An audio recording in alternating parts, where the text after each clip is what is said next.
Welcome back to my channel. I'm Valerie and I'm going to be sharing with you guys my patchwork hoodie that I made for the So Frugal challenge.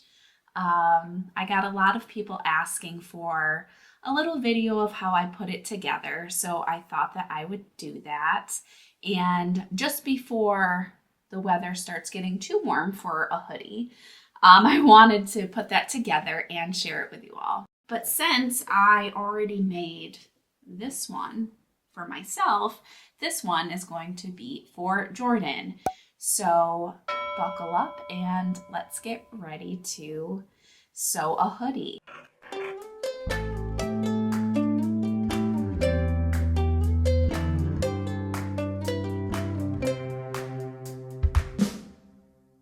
You can use legitimately any raglan sleeved hoodie that you have on hand.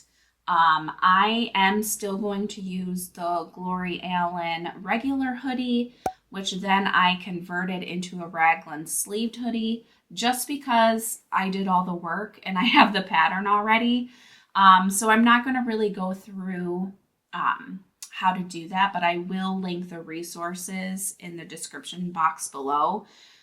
If you have a hoodie that isn't a raglan sleeve that you want to turn into it for this hoodie, it'll all be down there. And so yeah, first step, pick out your raglan sleeved hoodie pattern. Get your fabric and just cut it out however the pattern suggests. One second. I grabbed a little scrap fabric so that I could show you real quick, but basically this is the same exact fabric as the navy. It is like a sweatshirt fabric, fleece back from Minerva, and this is just like in a different colorway, but it's the same exact fabric and it's lovely to work with. It's nice and soft and cozy. So yeah, that is the fabric that I have used, and I went ahead and did all of the cutting out down on my kitchen island.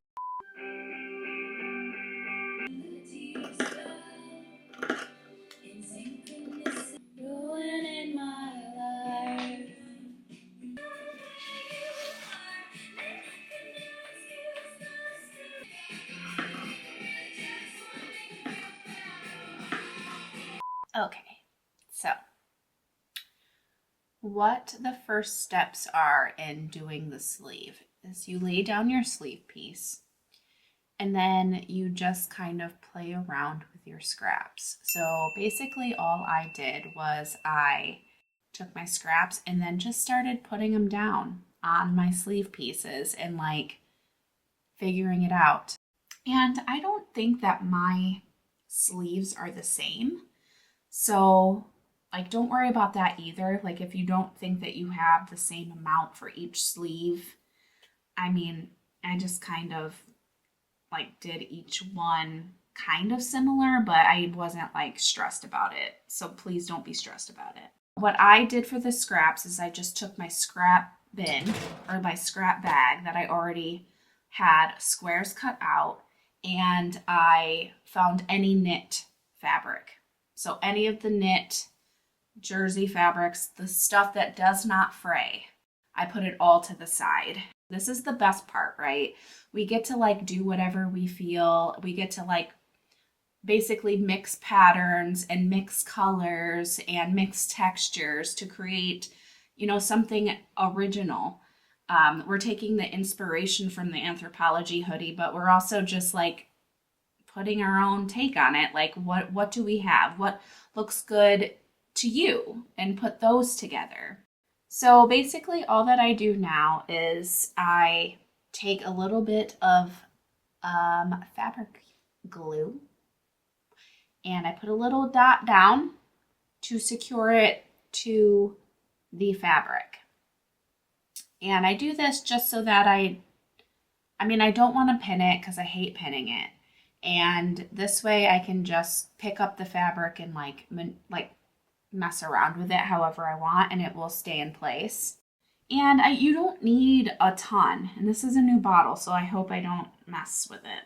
Let's see. I'm scared. Whoa. Okay. So, boop. And you don't need to do like all 4 corners. I just kind of do something like that. Sometimes I pick all the corners up, put them down, just to make, bam. Okay. You can really do as little or as much as you want. I do know you don't need like a ton, because at first I put a lot on, and that wasn't the way. It really wasn't. And then also another pro tip is that you start and then either you kind of stay in a line and then go back and forth, which is probably what I'm going to do, just so that you don't miss any. Because at the last time I just like, however I felt, but then I picked and some fell off because I didn't glue them. So basically I started here, so I'm just going to make sure I go into a line so that they all have a little glue on them. That's what I'm going to do now.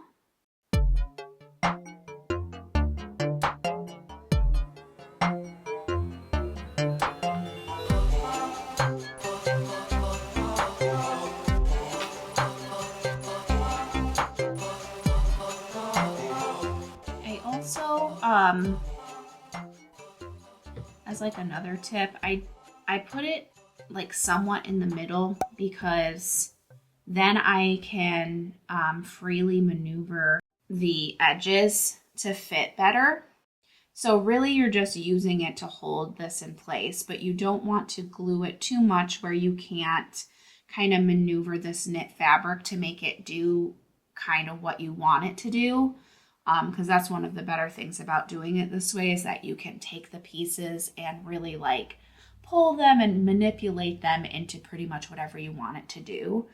Also with this glue, like don't worry about it. Like if you see it like showing through a little bit, like here, that'll go away. So don't worry, because I was worried on my last one. I wasn't sure about that, but it does go away. So no worries.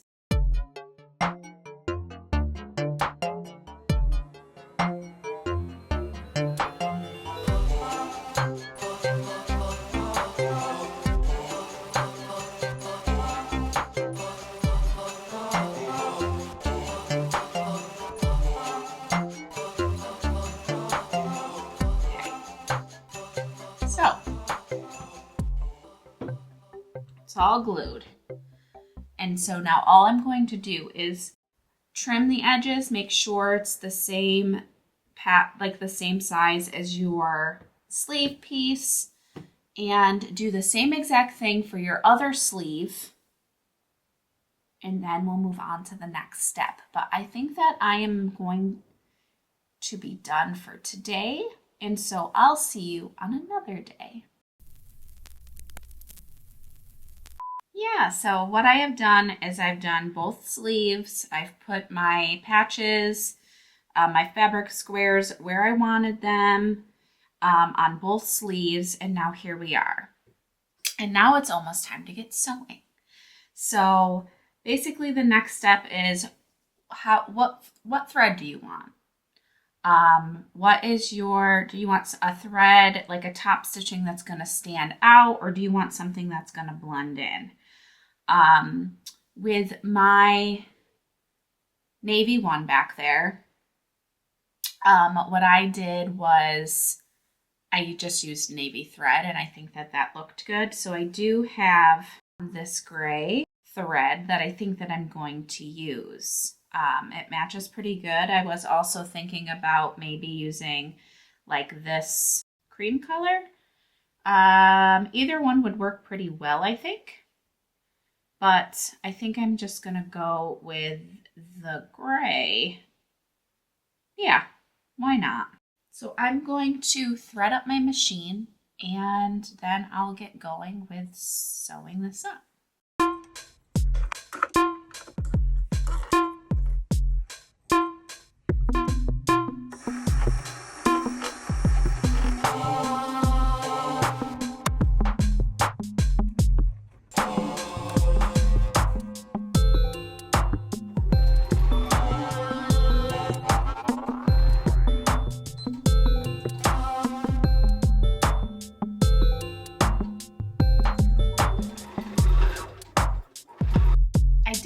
first sleeve already.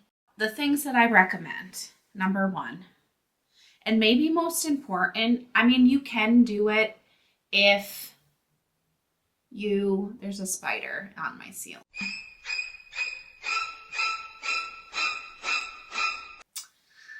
My ceiling's too tall for me to reach. So, okay, spider. Anyway, so the first thing and most important, I think, is that you're going to want a walking foot. And if you don't have a walking foot, you can still do this. You're just probably going to have to secure the squares and the different patchwork pieces down better. The walking foot really helps pull the fabric together so that it lays really flat. And I find it just like really guides the fabric through. And then also another thing is that if you do not want to just like go line by line and try to fit your patterns together, basically I take, if I'm having problems with like a section, like because you know with knit fabrics it tends to curl, sometimes I'll just do one go on the one section just as a section. And then for the next section, I just back up my stitches, lay it down, and then go over it again. I just make sure, yep, those two fabrics are met in the middle right there. I drop my needle and then I get going.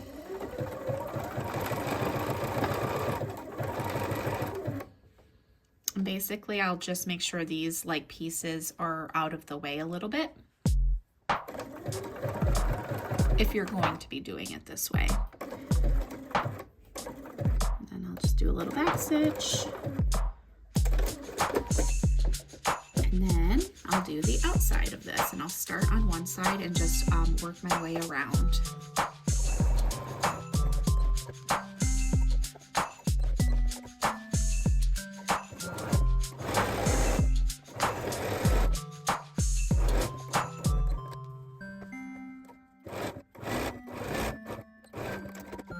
Great. And then I just move on to the next one. And so I'll just line these two pieces of fabric up with the middle of the section above it as best as I can. Make sure that they're not curled up or anything like that. And I put it in the middle underneath my presser foot, push it down, drop my needle, do a few stitches forward. And then to get the back, to get these points, I just do a reverse stitch to the back of into the square before it, and then go forward, and then it's very secured.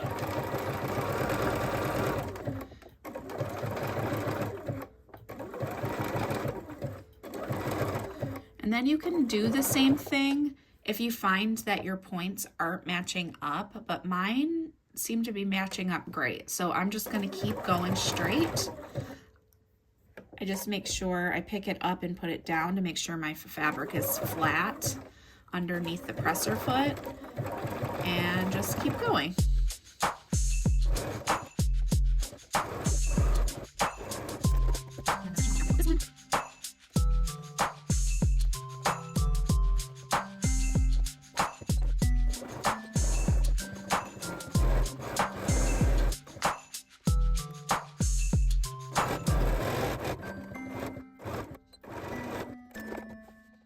Then I go around the whole section, and I just start at one end and go all the way around. And this is where I feel like my walking foot does a great job, because see how this can get a little bit wobbly, and if something isn't down completely flat, sometimes I feel like my sewing machine won't pull it through evenly. But with my walking foot, it does a really great job of making sure the fabric is going through really evenly and creating like a nice flat section.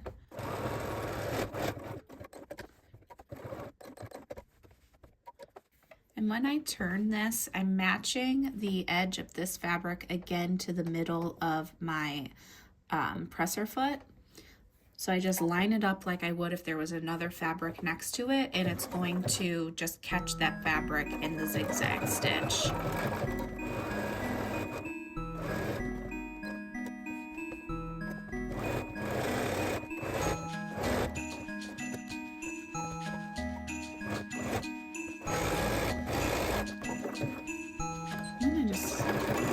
Do a couple stitches going backwards, and that is the piece. And look how nice and flat that lays, like. So yeah, there it is. Hi, I'm back. So I was able to finish up the sleeves. So I think that's where we left off. I did run out of thread, so there's a shop close to me that sells like secondhand like notions and fabrics and stuff. So I got a bag of thread, and I took a little scrap fabric to see if I could find anything that was close enough, and I sure did. So I went and did that real quick, but basically I have my sleeves done. So now we can start sewing the hoodie. Okay, zigzag stitch the edges. Can do.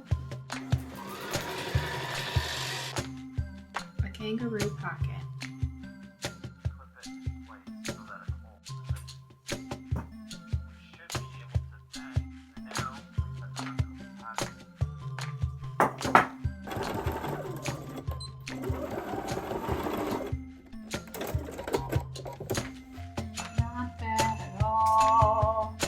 This is the front piece. Looks pretty good. Little pocket, ready to put a hand in or two.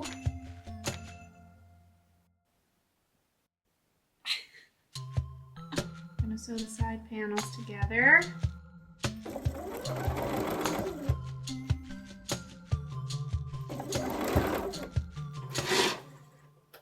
Oh, there it is. I think my bobbin's gonna go soon. There it went.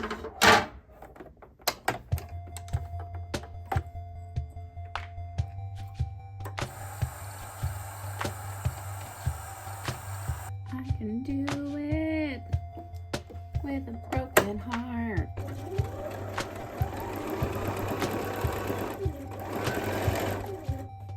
We're gonna attach the sleeves now. We're gonna attach the sleeves now.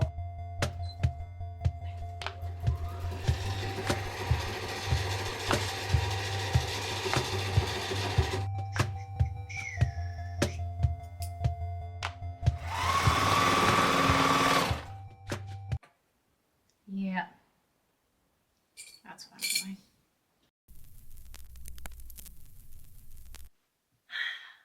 I'm back. I'm back. All right, this is going to be the last and final day. I'm excited to get this done. Ba-doop. So I just need to put the hood on and the cuffs and the hemband, and then I'm done.